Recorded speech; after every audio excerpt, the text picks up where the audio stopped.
Good morning students, right? My name is Govind Injeti and today we are going to have a discussion, a video discussion on India-UK free trade agreement. This is a topic or a concept or let's say an issue which cuts across both your general studies economy and your international relations, and a very significant topic in the current context, from your examination perspective, both the preliminary examination as well as the mains examination, right?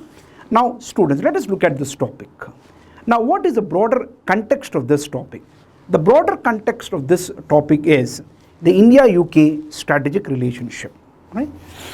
Now United Kingdom, which is a combination of, right, which comprises England, Wales, Scotland and Northern Ireland, right, is one of the largest economies in the world. In fact, the seventh, if you talk the top economies, right, GDP by size, USA, China, right, then you have Japan, Germany, India, France, UK, right, among the top 10 economies in the world. And of course, when it was part of European Union, it was one of the largest economies in European Union. And outside European Union also, UK is a strong nation, right, which is politically powerful, right, militarily, diplomatically and economically a strong nation. Yeah, and India, you know, is the middle power, right, a regional leader, an aspiring global leader, right, which has got political strength, economic strength, military strength and diplomatic strength. So this is the broad context of this issue, right, the strategic relationship between India and United Kingdom.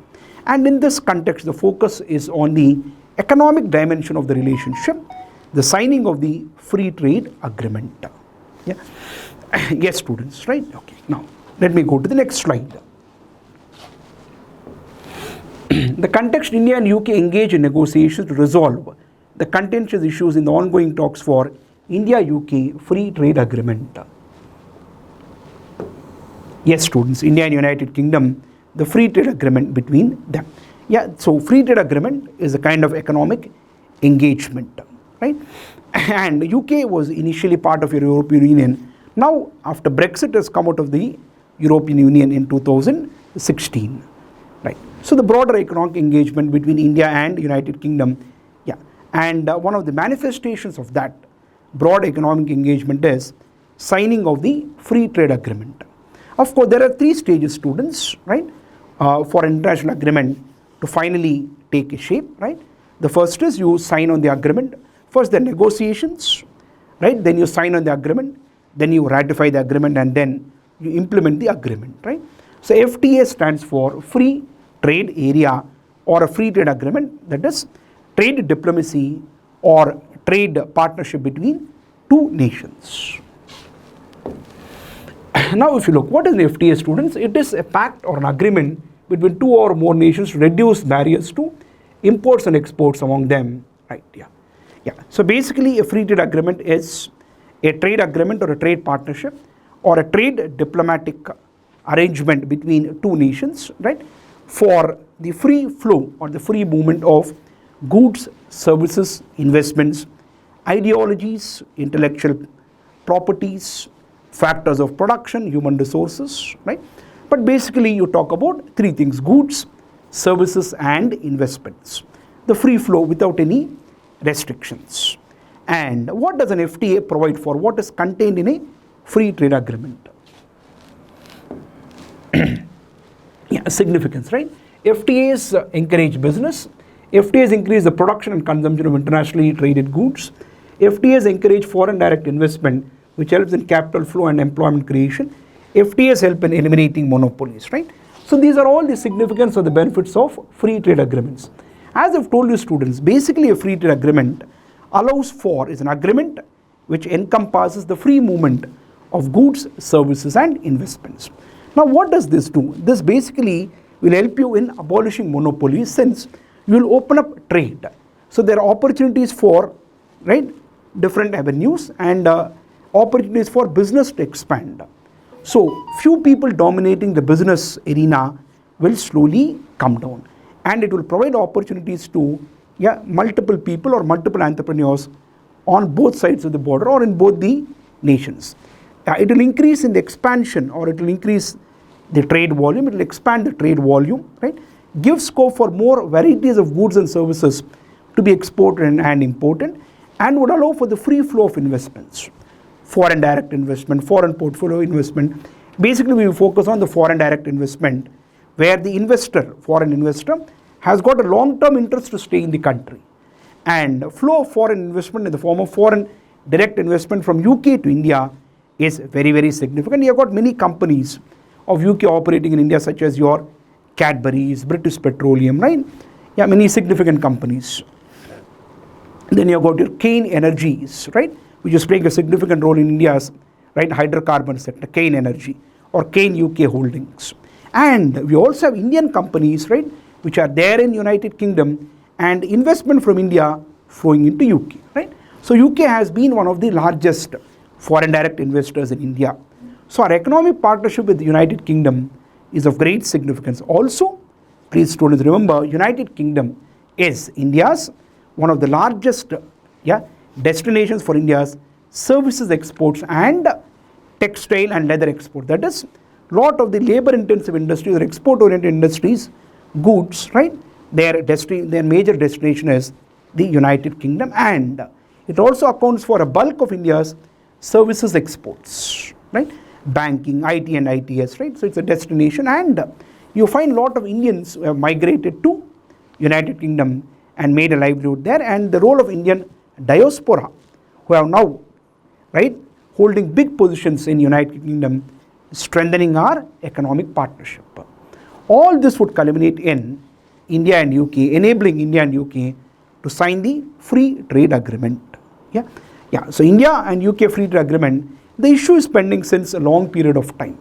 Now that we do not have a free trade agreement with the European Union also, right, now since Britain or United Kingdom has come out of the EU fold, so we are now speeding up the process or expediting the process of signing the free trade agreement with United Kingdom.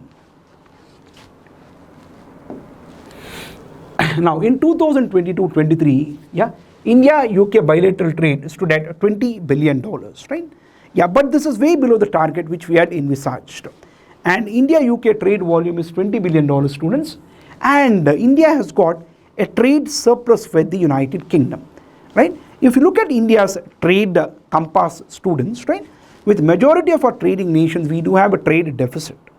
But one of the few countries, along with Singapore, right, few countries only in USA, Singapore, right, even UK, right, we have a trade surplus. So with very few countries who are our major trading partners, India has a trading surplus, and though the trading volume is low, right, we have a trade surplus with UK, which is of economic significance.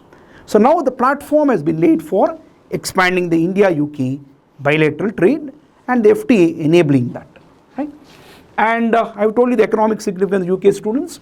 The fourth largest investor in India, the foreign direct investor, after Mauritius, Singapore and Japan, with a cumulative equity investment of $26 billion.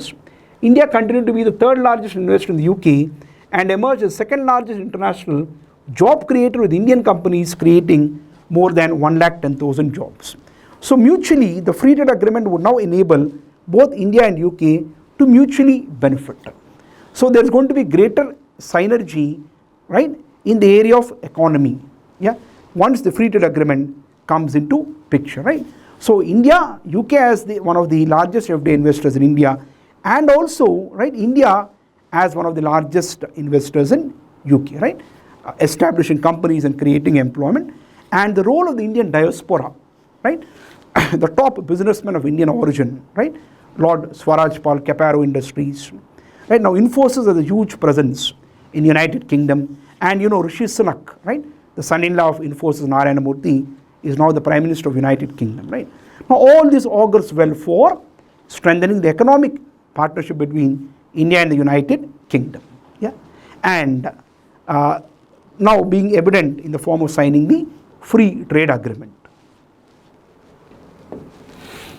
Students, importance of the deal. This deal will be a template for all the upcoming trade pacts, including the ones being discussed with the European Union, EFTA, right? EFTA is European Free Trade Association, which includes Iceland, Liechtenstein, Norway, Switzerland, which are your Scandinavian economies or your Nordic nations. right? Okay, the most expansive trade deal, it's a mega regional trade deal, right? That's regional balance, right? This will balance regional interests, right? Trade, investment and jobs, benefits for business and better productivity, skilled labor, migration, right? Yeah, migration of skilled labor from India to United Kingdom, right? So this is your, yeah, people to people contacts will also increase, right? And also provide an avenue for skilled migration. A lot of Indians have already migrated to the United Kingdom, and there's a lot of skilled migration, right?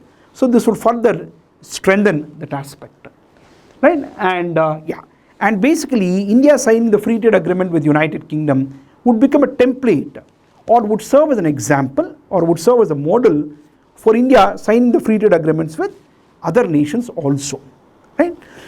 Now, though India is part of the World Trade Organization, now with greater regionalization of trade, India is signing a lot of free trade agreements on a bilateral basis and various regional trading agreements, right? Yeah, and these kind of, and India signing the free trade agreement with the United Kingdom would serve as a model for India to sign trade agreements with nations such as your, right, UAE, right, India-UAE free trade agreement, India-Australia free trade agreement, India-USA free trade agreement, right? So this paves the way for India signing various trade agreements. This will serve as a template or a model, right? This would also expand India's, right, economic integration with the world, right? India's external economic interaction would further improve, right? Because they say the national income or GDP of a nation is a combination of C plus I plus G plus X minus M, where X minus M is India's economic engagement with the world, right? So if you want to strengthen your national income, right, and achieve higher levels of economic growth and sustained economic growth, right, having a strong trade orientation is very important. Yeah. Then as students, right, like with any other economic engagement, right, or with any other economic partnership, right, taking the shape of trade agreement, right, there will be certain issues or challenges in signing, ratifying and implementing that trading agreement.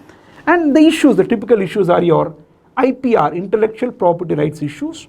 Then how do you get integrated into the global value chains?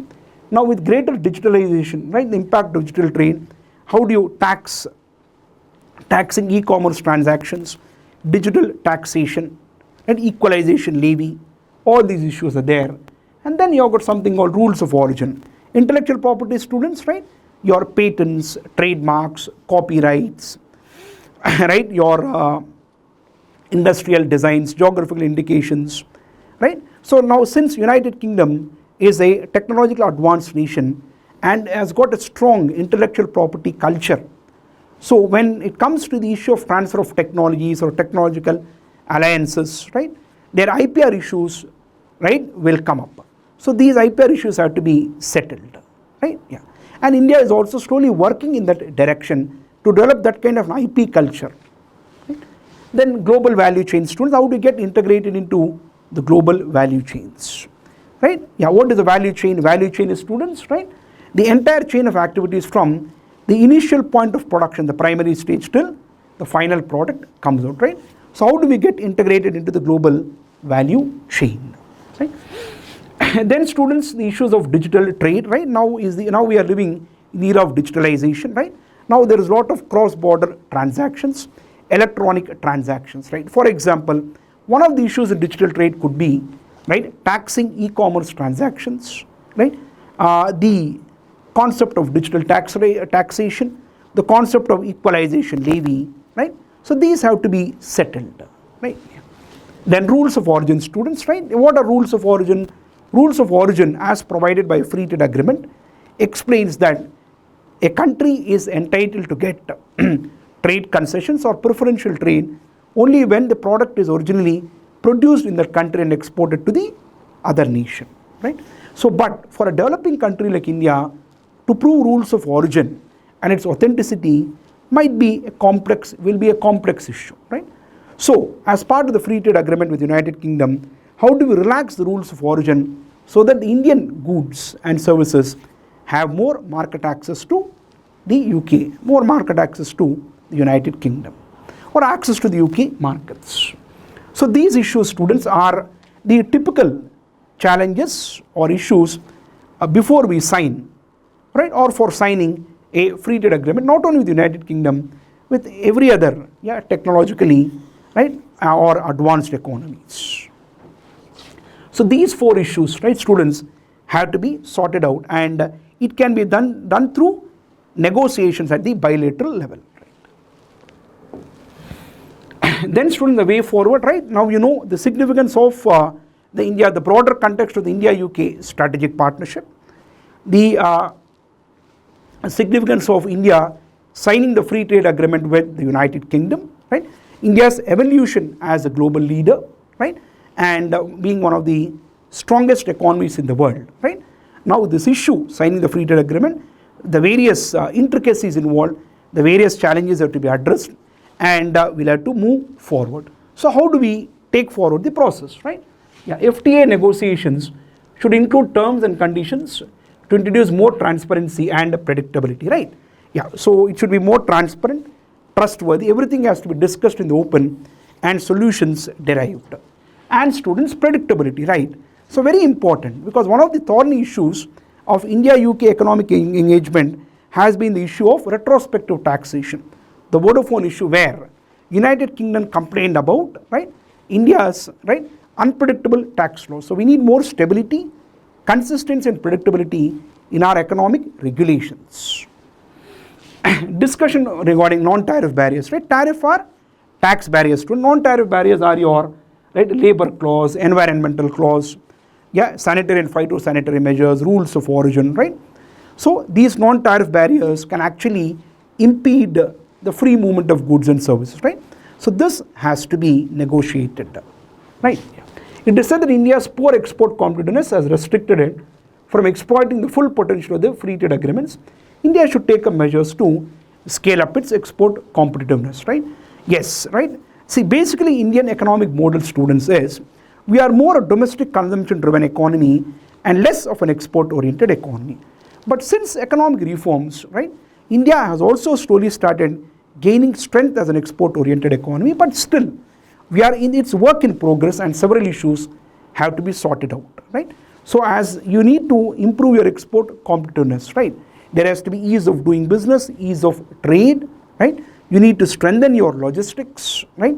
You need to have favorable terms of trade in your economic diplomacy, right?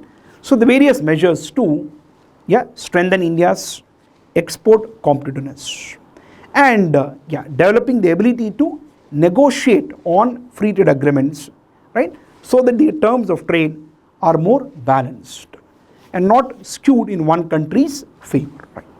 Yeah, thank you, students. This is the sum and substance of the topic called India-UK Free Trade Agreement. Thank you, students, for the patient hearing. Right.